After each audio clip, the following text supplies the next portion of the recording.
Here, ons vra U seën op ons erediens.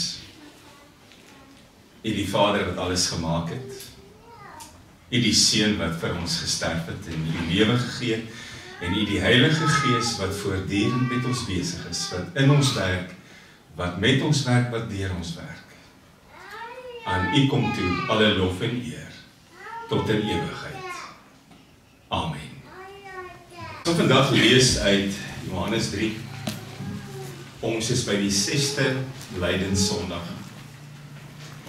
Volgende week die 7de Lydenssondag, wat ook bekend staan as Palmsondag, die intog van Jesus in Jerusalem. En tydens hierdie tog wat ons saam met hom gehad het, het ons baie keer op plekke gaan stilstaan, waar hy gaan stilstaan het, en gefokus op dit wat vir hom saak gemaak het. Vandag stop ons by iemand, en sy besoek aan Jesus is eintlik baie ironies. Jesus word beskryf as die lig vir die wêreld, die lig vir mense. En hierdie ou kon nie genoeg moed en durf by mekaar skraap om in die daglig na die lig toe te kom nie. Voordat ons dit lees, voordat ons uit Johannes 3 uitlees, wil ek net vinnig 'n toneeltjie met die vasmaak uit Numeri 21 en dit baie hiermee te doen. Het is baie maklik om ondankbaar te leef. Het is baie maklik om blind te wees vir God se teenwoordigheid in jou lewe elke dag. Het is baie maklik om te fokus op dit wat jy nie het nie, in plaas daarvan om oorvloediglik dankbaar te wees vir dit wat jy wel het. Het is baie maklik om jou aandag te gee op dit wat jy kort, in plaas daarvan om lof en eer te bring aan die een wat vir jou alles skenk wat jy reeds het. Numeri 21 kry ons te doen met 'n volk wat sopas deur 'n vuurkolom gelei word in die nag en 'n wolkkolom bedags, wat elke dag in die woestyn hulle kos kry. Wat elke dag na daai kolomme kan kyk en sien God is hier. En dan kerm hulle, ons hou nie van die menu nie. Ons hou nie van die kos nie. Ons het beter gedoen met die kos in Egipte. Was vir ons lekkerder toe. En nou het God ons daar gaan uithaal. Ons is nie meer slawe nie, maar ons vergeet daarvan. En hy het ons nou in hierdie woestyn en gee vir ons hierdie kos elke dag, wat uit sy hand uitkom. Maar eintlik was die kos in Egipte baie beter. Ek wens God het dit nooit gedoen nie. En dan stuur God giftige slange onder hulle in. En die ouens kap om soos vliee. Die van julle wat al lank in Nieu-Seeland is, weet, ons hoef nie meer bang te wees vir die goed nie, maar die van julle wat kort is, weet, jy het heilige vrees vir 'n slang. Die goed word losgelaat en die mense dop om soos vliee. En uiteindelik sê hulle, Here, ons is verkeerd gewees. Ons het berou. Ons oë het oopgegaan. En dan word Moses aangesê om 'n slang uit koper te maak. 'n Simbool van dieselfde ding wat dood en moord veroorsaak onder hulle. Want om deur 'n slang gepik te word, dis moord. En dan daardie koperslang op 'n paal te sit en in die lug te hou. En dan word vir almal gesê wat deur die giftige slang gepik is. As jy gepik is, en jy het moeilikheid, kyk net vir daai simbool. En jy sal genees word. Nou lees ons Johannes 3. Johannes 3 in die Nuwe Testament. Ek lees vandag uit die 2020 vertaling. En ons lees vanaf vers 1. Daar was 'n man uit die geleedere van die Fariseërs met die naam Nikodemus, 'n leier van die Jode. Hy het in die nag na Jesus gekom en vir hom gesê, Rabbi, ons weet dat u 'n leermeester is wat van God gekom het. Want niemand kan hierdie tekens verrig wat u verrig as God nie met hom is nie. En Jesus het hom geantwoord, Amen, amen, ek sê vir jou, as iemand nie van bo gebore word nie, kan hy die koninkryk van God nie sien.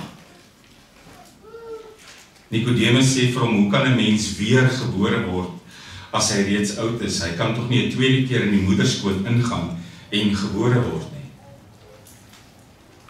Jesus antwoord, Amen, amen, ek sê vir jou, as iemand nie uit water en gees gebore word nie, kan hy die koninkryk van God nie binnegaan nie. Wat uit die vlees gebore is vlees, en wat uit die gees gebore is gees. Moenie daaroor verbaas wees dat ek vir jou gesê het, julle moet van bo gebore word nie. Die wind waai waar hy wil, en jy hoor sy geluid, maar jy weet nie waar vandaan hy kom en waarheen hy gaan nie. So is elkeen wat uit die gees gebore is. Hierop vra Nikodemus vir hom, hoe kan hierdie dinge gebeur? En Jesus het hom geantwoord, jy is die leermeester van Israel, jy begryp hierdie dinge nie. Amen, amen, ek sê vir jou, ons praat oor wat ons weet en ons getuig oor wat ons gesien het. En tog aanvaar julle ons getuienis nie. As ek julle van die aardse dinge vertel en julle glo nie, hoe sal julle dan glo as ek julle van die hemelse vertel? En niemand het na die hemel opgevaar nie, behalwe hy wat uit die hemel neergedaal het, en dit is die seun van die mens. En net soos Moses die slang in die woestyn verhoog het, so moet die seun van die mens verhoog word, sodat elkeen wat in hom glo, die ewige lewe sal hê. Want so lief het God die wêreld gehad, dat hy sy unieke seun gegee het, sodat elkeen wat in hom glo, nie verlore sal gaan nie, maar die ewige lewe sal hê. Ek lees vandag, geliefdes, net tot hier. Here, ons harte jubel met die wete dat van ewig tot ewig U is. As ek aan tyd dink en ek probeer 'n konsep van die ewigheid kry, om te probeer vasstel, Here, hoe groot U is, dan is my kop te klein. Wat my vol dankbaarheid maak, Here, is dat U wat van ewigheid tot ewigheid is, ruimte het vir my. Dat U liefde so groot was, dat het my ook ingesluit het, dat my naam geskryf is daar, waar U seun gesterf het. Dat dit wat gebeur het, ook vir my gebeur het. Het is maklik om dit te vergeet, Here.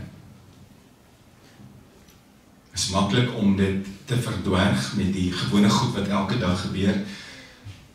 Het is maklik om so teen probleme en moeilikheid en spanning en stres en bekommernis vas te kyk, dat ek uit die tred verloor hoe groot die prentjie regtig is waarin ek leef. Ek is 'n spikkel in U ewigheid. Nie eers 'n punt so groot op 'n bladsy, Here, maar soveel werd in U oë. Daarom jubel my hart, Here. Daarom leef ek in dankbaarheid. Daarom leef ek in hoop, want dit kom altyd van U af. Daarom kyk ek altyd uit vir goeie nuus. Daarom, Here, al loop die lewe soms snaakse paaie, weet ek, dit gaan opeindig by 'n punt waar ek terugkyk en sien hoe U met my hierdie pad gestap het. Al is ek siek, al verloor ek alles, al weet ek nie altyd wat die rigting van my lewe is nie, al moet ek van voor af begin. Ek is iemand vir wie U lief is. Daarom, Here, vergewe my blindheid soms, my kortsigtigheid, my stiksigtigheid. Maak nie saak wat 'n mens dit noem nie. Vergewe die kere dat ek leef, asof ek besluit nie. Vergewe die kere dat ek leef, asof ek alleen is en hier nie omgee nie. Ek kan my oë net oplig.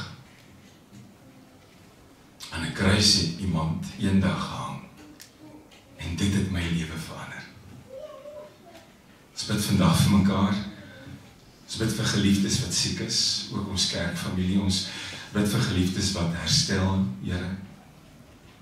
Ons bid vir mense wat voor nuwe hoofstukke in hulle lewe staan. Ons bid vir ons jong mense, Here. Ons bid vir ons kinders.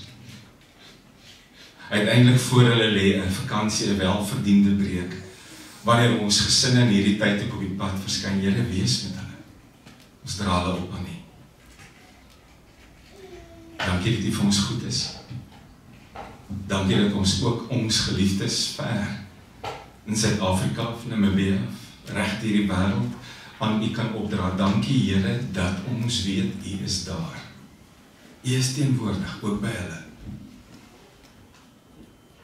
Hoor vandag die liedere wat ons sing, hoor die lof wat ons gee, en weet dit kom uit ons harte. Amen.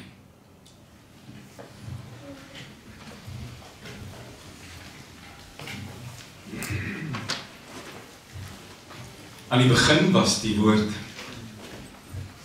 en die woord was by God, en die woord was self God. Hy was reeds aan die begin by God. Alles het deur hom ontstaan, daar het nie 'n ding ontstaan wat nie deur hom ontstaan het nie. In hom was die lewe, en die lewe was die lig vir die mense. Dis die eerste verse van die Johannes Evangelie. So begin die Johannes Evangelie.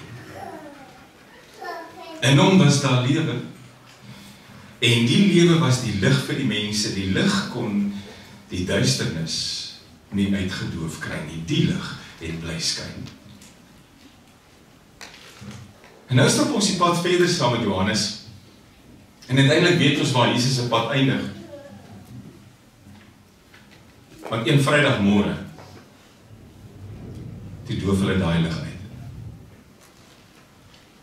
Een Vrydagmôre, 9:00 in die oggend, word hy gevat met 22 centimeter lange spykers aan 'n kruis vasgespyker deur die Romeine. En die lig word uitgedoof. Dit was 'n baie stikkende en 'n verweerde liggaam, want die Romeine het eers met hom gemors, wat hulle daar gaan vaskap. Verraai, verlaat, verloon, in die steek gelaat, nie net deur vyande en politici en die Romeine nie, maar ook deur sy volgelinge, sy disippels en sy hartsmense.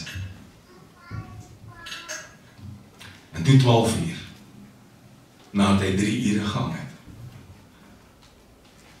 toe kom die duisternis. Helder oordag. En ewe skielik dink 'n mens aan die eerste paar verse in die Johannes Evangelie wat sê, die lig skyn in die duisternis kon dit nie uitdoof nie, en dan wonder 'n mens, maar hier het dit gebeur. 12:00 daai middag, toe wen die donkerte, helder oordag. 3:00 daai middag, toe blaas hy sy laaste asem uit. Vir 6 ure sypel die lewe eenvoudig uit hom uit. Opgang net buite Jerusalem saam met ander misdadigers. Gewoonlik die gemors van die samelewing, die uitvasels. Aan 'n kruis opgang, soos 'n stuk gemors. Die swanesang van Jesus van Nasaret. Dis waarop sy opponente gehoop het. Dis wat so moeilik was vir sy volgelinge. Maar dan gaan die lewe aan. 3:00 die middag blaas hy sy asem uit, en ewe skielik is daar 'n probleem. Wat doen jy met die dooie rabbi? Wat doen jy met daai stikkende liggaam in die middel? Die ouens weerskante van hom lyk nie so sleg nie.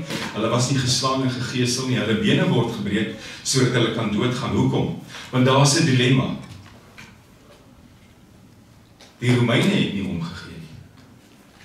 As Rome iemand aan 'n kruis vasgeskap het, het hy partykeer vir dae gelei voordat hy dood is. En dan het hy daai liggaam vir weke aan die kruis gelos, sodat die aasvoëls kos kan hê. En terwyl hy liggame vir weke aan die kruise gehang het mense gesien, jy speel nie met Rome nie. En maas kon hulle kinders waarsku, moet asseblief nie goed doen om daar te eindig nie. Maar die Jode het nie van hulle misdadigers aan die kruise gehou op Sabbat nie. En as Jesus 3 uur die middag sterf, is dit 3 ure later Sabbat. Hulle Sabbat het die Vrydag aand 6 uur begin. En ewe skielik is daar 'n groot dilemma, daar's 'n groot gemors. Hy is dood 3 uur, en daar's 3 ure oor om hierdie stikkende liggaam van die kruis af te kry. Maar wat doen jy as al jou volgelinge wat jy moet afhaal weg is? As al jou disippels wegkry? Wie kom haal jou? Wie neem besit van die dooie rabbi? 3 uur die middag. Gelukkig verskyn daar iemand. Jy kan sê uit die niet uit. Hy kom asof hy gestuur is. Sy naam is Josef van Arimathea. Arimathea was 'n plek baie naby. En Josef kom en hy sê, ek het 'n geleende graf. Kan ek kom kry, Pilatus? Ek is bang vir die Jode, maar ek steek hom my kop uit. Kan ek die liggaam kry, ek sal hom versorg, ek sal hom begrawe. En dan kry hy die dooie, stikkende liggaam. As jy nou die beskrywing van Josef van Arimathea kyk, dan staan daar, hy was 'n geheime disipel van Jesus. Iemand wat die heel pad agter die lig aangeloop het, maar in sy eie duisternis, in sy eie donkerte, wat niemand mag uitvind nie, want hy kan in die moeilikheid kom. En as jy na die Grieks kyk vir geheime, is dit die woord crypto. Dis soos cryptocurrency, jy dink jy het geld, maar jy het eintlik nie. Hierdie ou was 'n geheime disipel van Jesus. Hy was 'n crypto-disipel. Crypto, geheim, weggesteek, verdoesel. En dit is eintlik ironies. Terwyl die lig op aarde loop, terwyl die lig op aarde leef, is hy in sy eie donkerte. Hy is verdoesel, hy is weggesteek. Maar nou dat die lig nie meer daar is nie, en nou dat die disipels in hulle eie donkerte wegkruip, nou kom hy uit. En hy kom van die lig om te gaan begrawe. So van 'n crypto-disipel gepraat. Ons het sopas van een gelees. Nog een. En ewe skielik kom mens agter, Jesus het dalk meer van hulle gehad as wat 'n mens dink. Die een verskil is hierdie ouetjie waarvan ons gelees het in Johannes 3 het na die lig toe gekom terwyl die lig nog geleef het. Maar dan nog 'n stuk ironie. Terwyl hy na die lig toe kom hy ook in die donkerte. Niemand mag weet nie, niemand mag sien nie. Nikodemus bly ook 'n crypto-disipel. Hoekom? Want hy is 'n fariseer. Fariseërs haat die Here. Fariseërs praat nie met hierdie rabbi nie. Fariseërs spoeg op die grond. Fariseërs probeer hom vastrek met vrae. Fariseërs wil hom van die aarde af hê. Jy kom praat nie met hom nie. En Nikodemus was 'n fariseer en 'n Joodse geleerde. Hy was hoogop. Hy was 'n kenner van die wet. Mense het met respekvolle oë na hom gekyk. Maar dan kom hy na Jesus toe, as dit nag stik donker is. Hoekom? Niemand mag sien nie. Niemand mag hiervan weet nie. Niemand mag uitvind nie. Want dit kan 'n groot deurmekaar spul word en die wêreld kan vir hom baie warm word as mense dit moet weet. En kom ons hou dinge eenvoudig. En dan kom sit hy in die donkerte by Jesus. Nou gewoonlik as 'n Fariseer na Jesus toe gekom het, was daar een of ander strikvraag op hulle lippe. Hulle wou Jesus omkant vang, hulle wou hom vasvra. Maar hierdie ou het nie 'n vraag nie. Hy het 'n stelling. Hy sê, Jesus, u moet van God af wees. Want niemand kan hierdie tekens doen wat u doen, as God nie by hom is. Ek kan nou amper Jesus se gesig in die donker te sien. Ag nee. Nie nog een nie. Nie nog een wat teen die tekens vaskyk. Op hierdie stadium het soveel mense vir die Here gevolg oor die goed wat hy kon doen. Nie die mens wat hy was nie. Groot skares het op hierdie stadium vir Jesus gevolg oor die goed wat hy kan doen, wat hulle lewe kan beter maak, wat hulle siektes kan genees, wat hulle kos kan gee, die goed wat hulle kan sien, nie oor wat hy gesê het, en nie oor wat hy regtig gebring het nie. En hier kom hierdie ou, waar Jesus bedags teen hierdie ouens moes vaskyk, en hy kom in die nag, en in die donker te kom praat hy ook van die tekens, die sigbare goed. Maar dan antwoord Jesus om, en hy sê, om die ware koninkryk te sien. Vergeet van die tekens wat jy vaskyk. Om die ware koninkryk van God te sien, moet jy eers weer gebore word. Ek dink as Nicodemus van ons mense was, het hy by die stadium gesê, want op hierdie oomblik verloor Jesus eintlik hierdie Fariseer. Nie letterlik nie, hy sit nog steeds daar, maar hy is bloediglik verward. En daar is twee probleme wat Nicodemus het. 'n Ou man kan tog nie weer gebore word nie. En iemand van my ouderdom kan tog nie weer in sy ma se skoot gaan lê om gebore te word nie. Dis 'n slim mannetjie hierdie, 'n Fariseer. Hy ken die wet, maar sy kennis strek nie so ver nie. Maar nou wil ek sê, dit sou maklik wees om Jesus mis te verstaan. Hoekom? Weer eens die Griekse woord anoten. Anoten beteken van vooraf of weer, of van boaf. Toe Jesus anoten gebruik, toe hoor hierdie man, ek moet weer gebore word, soos deur die geboorteproses, deur al die kanale gaan.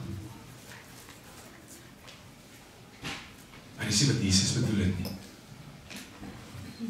Hierdie ouetjie hoor, weer gebore. En Jesus sê eintlik, van bo af gebore wees. Jesus wil 'n betekenis oordra wat jy nie met die oë kan sien. En dan vervolg hy, as hy die front sien, en hy sê, 'n mens moet gebore word uit water en uit gees. Partykeer lees ouens hierdie teks en sê, hoor, hier is groot doopstories betrokke, en dan moet jy neerval in die gees, want dis wat ouens hier uitkry, niks daarmee te doen nie. Almal van ons is uit water gebore. Die dag toe jou ma se water gebreek het, is jy uit water gebore. Die Here noem dit vleeslik gebore. Almal van ons is daardeur. Jy moet uit water gebore wees. En uit gees. En om te probeer verduidelik wat hy bedoel, sê die Here, hierdie gees waai soos 'n wind. Jy keer hom nie, jy stop hom nie, hy werk soos hy wil, hy werk met wie hy wil, hy werk waar hy wil, hy werk sonder jou toestemming, hy werk sonder dat enige iets hom keer. Hierdie gees is soos wind. Jy kan hom nie sien nie. Anders as die tekens waarteen jy vaskyk. Uiteindelik skep Nicodemus 'n bietjie lig en hy sê, maar hoe is hierdie dinge moontlik? En dan besef Jesus, as dit so moeilik is om hom te verstaan as hy oor die aardse dinge praat, hoe moeilik moet dit nie wees as hy oor die hemelse praat nie, want niemand was al ooit daar nie, net hy. En dan besef hy, hierdie Fariseer het 'n prentjie nodig. Jesus moes baie keer met prentjies praat, prentjiewoorde. Jy noem dit gelykenisse. Eenvoudige beelde, sodat mense kon verstaan wat hy regtig wou sê. En 'n mens sou dink, 'n fariseer is 'n kenner van die wet, hierdie ou is 'n slim ou, maar hy het ook 'n prentjie nodig. En dan gaan haal Jesus die beeld waarmee ons begin het, uit Numeri 21. Onthou jy wat hy eintlik vir die ou sê? Onthou jy die dag toe die mense ondankbaar geleef het, God giftige slange gestuur het, die mense links en regs gepik is. Hulle toe gebid het, ons het u redding nodig. En God die opdrag gegee het van die koperslang op die paal, die bron van redding, die simbool van redding. Onthou jy die dag toe Moses hierdie paal opgetel het, en hy slang in die middel van hemel en aarde gehou het, en almal wat gekyk het na die slang, het gesond geword. Onthou jy die oomblik? Ek wil nou vir jou sê, Nicodemus, kyk op en leef. As jy nie van bo gebore is nie, kan jy die koninkryk van God nie sien nie. Kyk op en leef. Natuurlik het Nicodemus nie geweet daai aand wat Jesus sê nie. Natuurlik het Nicodemus nie geweet dat hierdie selfde man wat voor hom sit, ook op 'n stadium aan 'n houtpaal tussen hemel en aarde gelang.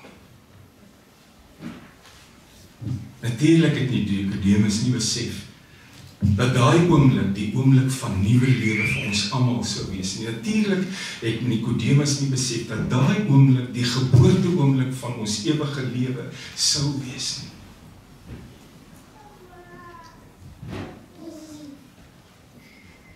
Soos Moses daardie simbool op die paal gesit het, en almal wat opkyk, word genees. Kyk op. Want so lief het God die wêreld gehad, dat hy sy enigste seun gegee het.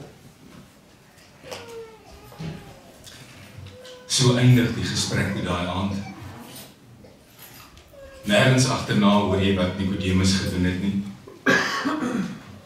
Nergens hoor jy, hy het kom aansluit nie. En 'n mens wonder, het hy die lig raak gesien? Het hy diep genoeg begin glo om nie teen die tekens vas te kyk nie? Het die Heilige Gees so met hom begin werk, soos wind wat jy nie keer nie? Al wat ons weet, die volgende oggend toe die son opkom, was Nicodemus nie daar nie. Hy het nie kom aansluit by Jesus en sy volgelinge nie. Hy was nie deel van die skares nie. Hy was terug na die fariseërs toe. En dit sou maklik wees om te dink sy lewe het aangegaan soos nog nooit tevore nie. Die lig het na die wêreld toe gekom. En Nicodemus het die donkerte verkies. Of het daar tog iets gebeur? O ja, right. Mens kom het al agter in Johannes 7, waar die fariseërs en die priesterhoofde toe al wagte stuur om daai mannetjie van Nasaret te gaan vang, en Nicodemus opstaan tussen al sy fariseer broers en sê, maar wag ouens, jy kan tog nie iemand skuldig bevind as jy nie eers sy storie gehoor het en moeilikheid kry.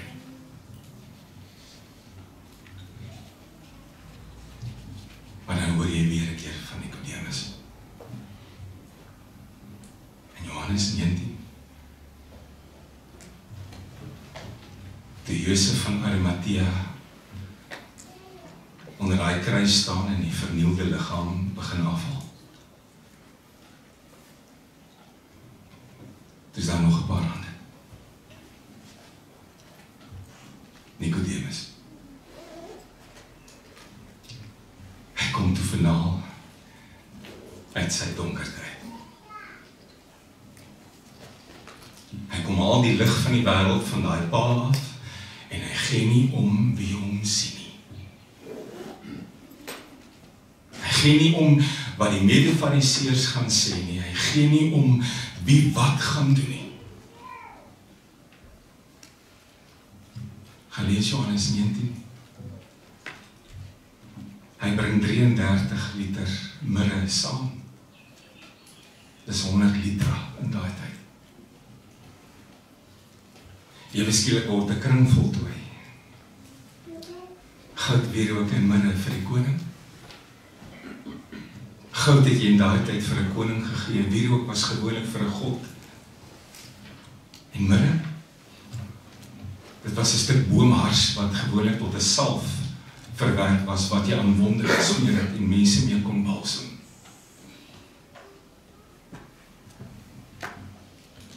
Die mense dink, die donkerte het die lig uitgedoof. Kom haal Nikodemus sy liggaam van die kruis af. Iewers was daar 'n geboorte van bo af. Iewers het die gees gewaai soos wind en niemand kon dit keer nie. En enkele mense moes dit al besef het die aand toe hy met Jesus kom praat het, want het jy al gelees? As hy met Jesus kom praat, noem hy hom Rabbi.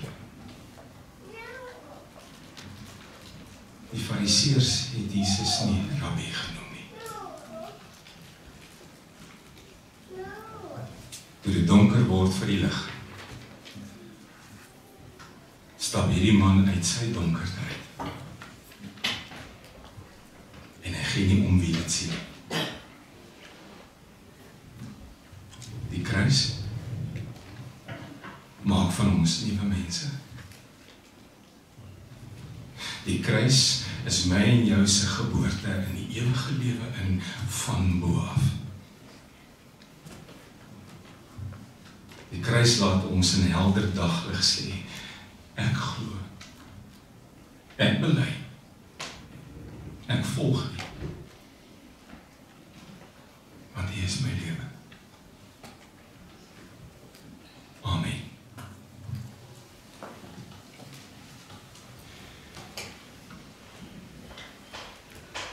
Partykeer sit ons te lank in ons donkertes, Here. Partykeer bly ons te lank stil as ons U naam moet loof.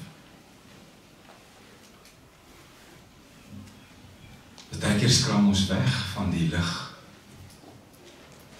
wat U vir ons skyn en deur ons skyn. En hierdie Paastyd wat voor ons lê, Here. Laat ons nie fokus op die tekens nie,